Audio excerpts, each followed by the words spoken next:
You showed the thing in the crawl space mercy the first day because you were tired. You thought it might just be poking around and it would leave. But the next day, it came back before you went to bed. You went downstairs with your gun because you're not in the mood to deal with a rabies shot. When you saw two children huddled together, you were thankful you don't practice the shoot at anything that moves etiquette that's so prevalent in this backwoods town you found yourself in. The children were not afraid of you or your gun. They were afraid that you'd make them go home. It was late in the night, after not one but 2 cups of hot chocolate, that they finally told you why. The next night they came back, but you were gone. You were in their house now, but no one would ever find any evidence of that. You knew how to be careful. Their father knew how to be careful too, but he wasn't careful enough not to fall down the stairs. They came back only once to tell you that you're their hero. You told them that you're no hero, but sometimes it takes a bad man to do the right thing. They left you alone after that. The only thing going bump in the night at either of your houses now is the podcast Inside Your House by Annie Marie Morgan and Kevin Schrock, with today's episode written by Annie Marie Morgan. Episode 9, Dear Destiny. I found this letter on the side of the road covered in stains that looked to either be wine or blood. After reading it, it may be both. I'm sure it's just a joke. It has to be. I cleared up some of the typos, but other than that, I've left it exactly as I found it. It took me forever to type it up. The handwriting was terrible. Again, I'm sure it's just some kind of prank, but I'd like for it to get to who it was meant to reach. So, Destiny, if you're out there, I hope you find this. Dear Destiny, I hope this letter finds you. I hope I get a chance to mail it before this all catches up to me. I want to start with something I never liked saying to you. You were right. You were right about everything. Back in college, when you dragged me to all those old rotten places, searching for something, and I told you there was nothing to find, I was wrong. I miss those days. You had all that silly equipment you'd bring with you. There was that big funnel thing that admittedly did make every little sound into something scary. You had all those different gadgets meant to sense different things, always acronyms I could never remember.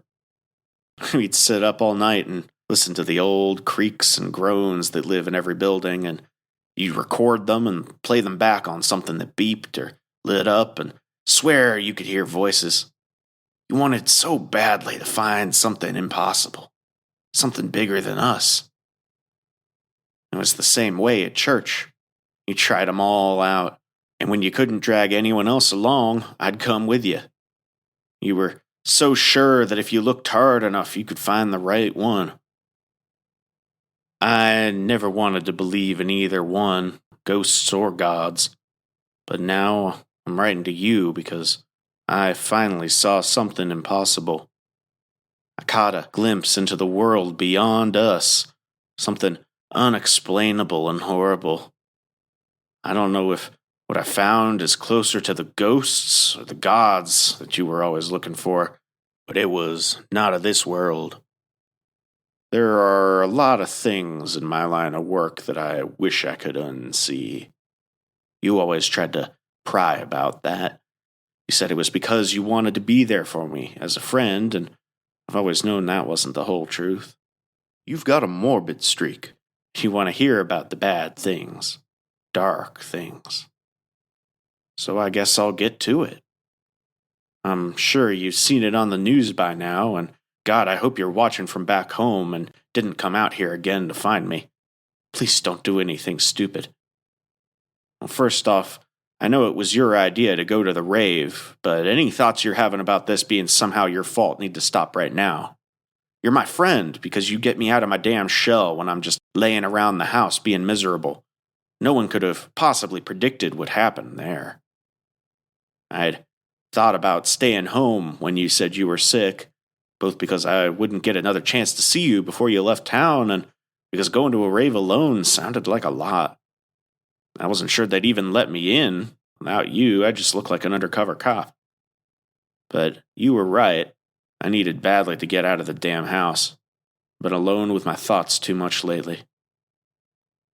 I wore that stupid outfit you picked out for me.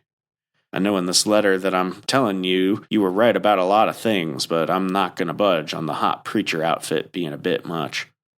Felt silly getting dressed up without you. But hell, we're getting old. We've only got a few more years of doing stupid stuff like this. A few more years if I get out of this one anyway. To my complete surprise, they let me in, but with the caveat that I take their own special version of communion.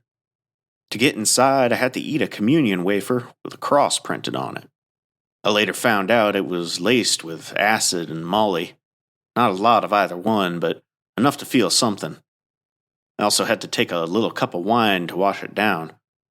It was fed to me by a girl in a short skirt with too many necklaces, and supervising the whole thing were a man and woman dressed up as a priest and a nun the nun had an even shorter skirt than the door girl. They checked to make sure I drank the wine before letting me in. The wine was laced with something too, but we'll get to that later. The church must have just been abandoned because aside from the complete lack of furniture and one broken window, it looked like it could still be in service. I don't know much about architecture or religion, but it was a beautiful place. It felt old, with lots of stone near the bottom of the walls and stained glass near the top. I've never felt any kind of spiritual calling, but when you would drag me to all the different churches back in the day, I do remember feeling something at the old ones, if only a sense of awe at the place itself. And this was the very best of them. Looking up at the ceiling and seeing the rib-like beams crisscrossing in arches across the top, and seeing the tiniest details that were poured into every space of the stained glass windows, I did feel that same sense of awe. I could see how being in such a place could bring about a sense of something beyond what we know. And after the drugs kicked in, I was certain there was a God, and that he was there with us at that rave. Also, I hate to burst your bubble, Destiny, but about half the girls there had the same idea as you, to dress up as slutty nuns. It was scary and exciting and strange all at once. I don't know how potent the doses they gave me were, but I wasn't outright hallucinating. At least, I don't think so, but the blinking lights and deafening music overpowered everything, and I'd have to stare a bit to figure out exactly who or what I was looking at as the night wore on. It was like I was seeing things but not understanding them. But a handful of sights before it all went bad did stick with me. I remember two guys also decked out in preacher gear made out up at the altar. A girl in a neon green dress danced with me, and when she brushed against me it felt otherworldly. I'd catch myself forgetting where I was and who I was until I thought about it very hard. Then I stopped doing that and just let loose. There was wine everywhere, and I had my fill of that, too. As the night grew late, my memories were even more sparse. I remember lying down in a pile of other people and looking up at the ceiling, saying things that we all thought were profound, revelations about life and the meaning of it all. I remember the girl in the green dress coming over to try and get me to dance with her and telling her I couldn't get up. She laid down with us too, and I remember looking around and seeing practically no one dancing anymore. She kissed me. I remember that, and I remember feeling more at peace than I've ever felt in my life. And then it all went black. I woke up to a slaughter. I remember hearing the screams before I opened my eyes, realizing what I was hearing, and thinking for only a moment about just keeping my eyes closed. But the drugs were wearing off enough that I knew that wasn't an option. I saw the ceiling first, different than the one I'd been looking at when I passed out, and this one was staying still. I was sobering up. I opened my eyes just a bit and moved my head slowly to take in what was happening, and having enough presence of mind to pretend I was still sleeping. I took in the horrors of the room slowly, trying not to give myself away. My first assessment was my hands, which had been chained to a cement table. On either side of me there were two more tables, and I wondered what the fuck they had been built for. It felt like a morgue. I soon realized they were not the only modifications to the room, though. Built into the walls were a dozen or so metal hooks, and chained to those hooks were the people who hadn't been lucky enough to get tables of their own. It looked like we were in the church's basement. The stonework on the walls looked the same, but there were no windows down here. The screaming, crying, and coppery smell in the air prepared me for something bad, but what I saw down there was something you could never truly be prepared for. As I slowly scanned the room, I realized who was responsible. It was the door girl, the priest, and the nun who had drugged us. Well, we knew they were drugging us, I guess we just didn't know what kind. They were the only ones not tied up, and they were working their way down the line of people chained to the far wall. To their right, the people chained up were bloody and limp, bloody enough that I wasn't sure they'd ever move again. To their left, those who'd woken up were struggling and yelling. The person they were working on in the middle had not woken up. The nun held up a bloodied bowl while the priest lifted up the shirt of the unconscious man. There was something drawn on his stomach, but I couldn't make out what. The door girl grabbed the man's hand and started talking, and over the sobbing in the room, I tried to make out what she was saying, but it was all lost in the misery. Then the priest produced a knife and lifted it up as the nun moved the bowl closer, and the priest stabbed the man in his stomach. Mercifully, he did not wake up, as the priest carved a hole in his abdomen and then reached inside. I couldn't see what he pulled out of him, but the bloody mess spilled out over the lip of the bowl, and when he stopped pulling, the nun rose up and walked to the edge of the room, and then through a hallway and into another part of the basement. She returned with the bowl empty as the priest and the door girl moved to the next in line. The next person was awake, and my adrenaline spiked even further when I realized it was the girl in the green dress. I gave up on any pretense of sleep then and started yanking at the chains on my arms.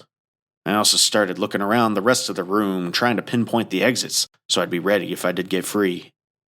When I arched my back to try and see behind me, I realized that the trio had another accomplice. Behind me was an altar boy. Well, someone dressed like one anyway, but he was far too tall to be a child. Unlike the other three, this one had taken care to cover his face, and he had some kind of oily burlap cloth covering his head. He'd been drawing on the stomach of a girl chained up to the wall behind me, and I looked over just to see he was lowering her shirt, so I couldn't see what it was. When he saw me looking at him, he came over to me next. As he approached, the girl in the green dress started screaming from across the room, but I didn't look at her. Instead, I focused on the task of trying to make out anything about this man to be able to identify him later. I tried to make out any defining features, squinting to see if I could see anything under the burlap sack, but all I could see were the strange stains in the front. The sack looked old, and the oily stains were concentrated over the mouth, the nose, and the eyes, like he'd been leaking fluid onto it. As he lifted up my shirt, I looked at his hands, but he was wearing white gloves. The red and white robes covered every inch of his body, so I can't tell you anything about him, other than he was maybe my height. The altar man started feeling around on my stomach like he was looking for something. He turned his face up to the ceiling and started moving his hands slower, and then stopped. He then scribbled on my stomach with a marker, and I craned my neck to look down and see what he'd drawn. It was a pair of eyes. With that, he moved on to the next person. The priest, the nun, and the girl in the skirt were all making their way through the room quickly now, becoming more efficient as they went. I struggled openly against the chains, just like everyone else that hadn't been sliced open yet. It was storming outside, and Though the drugs had mostly worn off, every time the thunder clapped, I'd find myself disoriented, the room looking fuzzy and strange. I remember thinking then that maybe this was all just some horrible dream or some kind of hallucination. I closed my eyes for just a second, willing myself to wake up if I could, but when I opened them, I was still looking at the same dirty ceiling. They were closer to me now, the Holy Trinity, and as they approached their next victim, I tried to get a glimpse at what they'd drawn on him. It looked like a mouth and several long, thin, curved sticks. I wondered then if they were drawing what they were going to take from us, and I continued my useless struggle with a renewed effort, realizing that my eyes might be on the line. But just like the others, they cut open his stomach, and his face was left untouched. Out of some morbid sense of curiosity, I watched what they pulled out. It was a bloody mess like the others, but this time I spotted them pulling out what looked almost like bones. But I didn't hear any cracking, and certainly the knife they're using would not have been strong enough to saw through his ribs. The nun brought her offering to the back room, which also looked to be the way out, but I started to think that maybe I was planning my escape in vain. I've never been quite honest with you about my life destiny. After college, those years we drifted apart for a while, I did a lot of things I'm not proud of. I've also never been quite honest with you about what I do for work. And I'm not going to tell you now in case this letter falls into the wrong hands. But I'll tell you this much. This was not the first time I'd been convinced I was going to die. I'm telling you all of this by letter because I've destroyed my phone, and it's not the first time I've had to do that either. I've lied to you about a lot of things. Certain scars I couldn't explain, and why I'm really traveling to the places I'm traveling to. I'm telling you this because I want you to worry less about me. I've wondered many times in my life if I was going to die young, and as the screams in the room died out one by one, I started to accept that this might be the end. I listened to the thunder outside, and I wondered if there was anything waiting for me on the other side, or if this was it. Was the building we were in a monument to nothing? I wasn't sure if I was more afraid of nothing or something, because if there was something, I wasn't sure if I'd be going to the bad place or the good. When your parents named you Destiny, I think they doomed you to be the type of girl who collects crystals and asks about horoscopes on the first date. The word itself is something you've always believed in, too, and after what happened, I think I might as well. I wonder, too, if you were spared in some cosmic way. After all, you were supposed to be at the rave with me. Maybe you do have someone looking out for you. I can say for certain that I now firmly believe that I have someone looking out for me. There's no other way for me to explain what happened next. As the priest, the nun, and the door girl moved closer to me, I could finally make out what the door girl was saying as she held the hands of the dying. She was praying. I didn't look up to see how many more people there were before me. I just closed my eyes and listened to the storm outside, overpowering the screams of those still breathing. The thunder had been growing louder all night, and finally there was a boom so loud it shook the whole building, and the lights went out. I was sure the church got struck because I felt the table below me snap and shake. The crack from the thunder was so loud my ears were ringing, and I moved around to try and see in the darkness when I felt the chains below me shift. Something was digging into my back now, too, and I shuffled around and quickly realized that the table under me had cracked. I didn't waste any time. The table had cracked in half and started to fall open, which let me slip the chains out of the middle. My arms were still shackled, but I wasn't tied to the table anymore. Now, I know what you're thinking. I should have tried to save everybody else, but I'm not that kind of person. I was outnumbered and drunk, and I went straight for the exit as quietly as I could. I heard the priest and the nun whispering now, but they didn't have any reason to assume anyone had gotten free. I went into the hallway the nun had been disappearing to and spotted the stairs right away, but leading to the right was a trail of blood, and I don't know why, but I followed it. I still can't explain why. It was like I wasn't in charge of my own feet, which wanted very much to run upstairs and get out of that hellhole. But I was dragged into the room where the nun had been dumping buckets of viscera, and inside I saw something equally horrible and miraculous. There was a large table in there, shaped like a cross, and in the middle was what was left of a man. They lit candles all around the room so I could unfortunately see everything. I stepped closer, wheeled by that invisible force. I remember thinking at first that he was being dissected. He only had one leg and one arm, and his torso looked like it was cut open. He was missing random bits of flesh and bone in the middle, and his face was a mess. He didn't have any eyes or ears, and his long hair was matted with blood.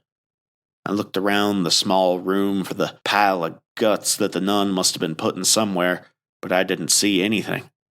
It didn't make sense.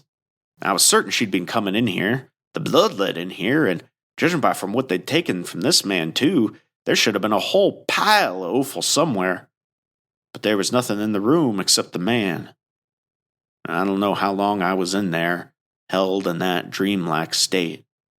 But I started to look closer at him, and to my horror I saw his torso rise and fall.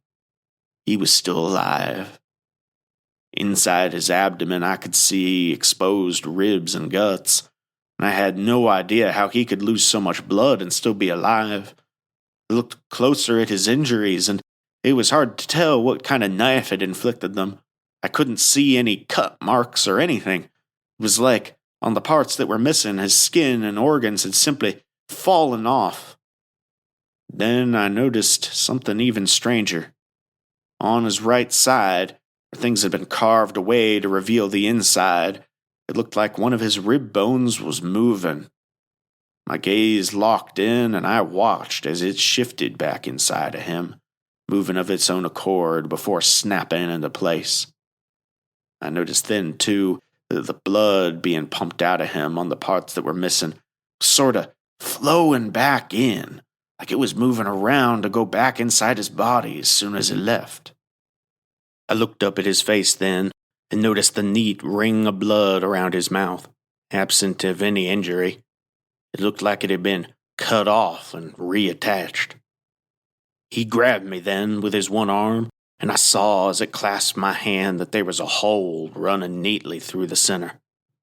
I didn't cry out, though it took all my willpower, and he pulled me close to his eyeless face, and he spoke in a voice that made me feel at ease despite the horrifying face that it came from. It was a voice that sounded strangely familiar.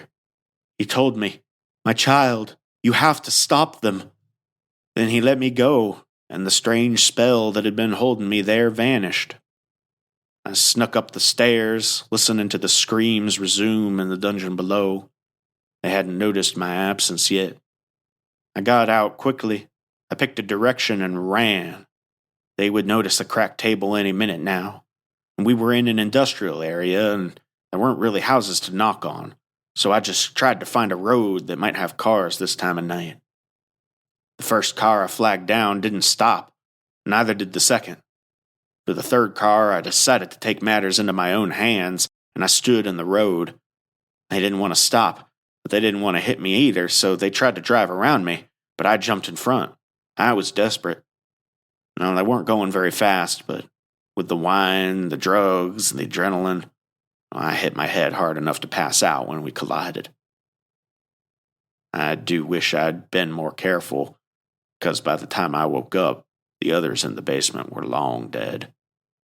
There were police waiting for me when I woke up in the hospital, and I did tell them what happened, minus the bit at the end, but I don't think they believed me. I'm sure you've been keeping up with the news. They still haven't found any of the bodies. On the back of this letter, I've written down everything I can remember about the priest, the door girl, and the nun. I've also written down anything I can remember about the other people at the rave, in case any of the partygoers didn't tell anyone where they were going that night. I had to stay in the hospital the next night, and they were worried about the combination of the concussion and drugs. I wonder if the drugs made it more or less horrifying for the people who were still rolling when the carnage began.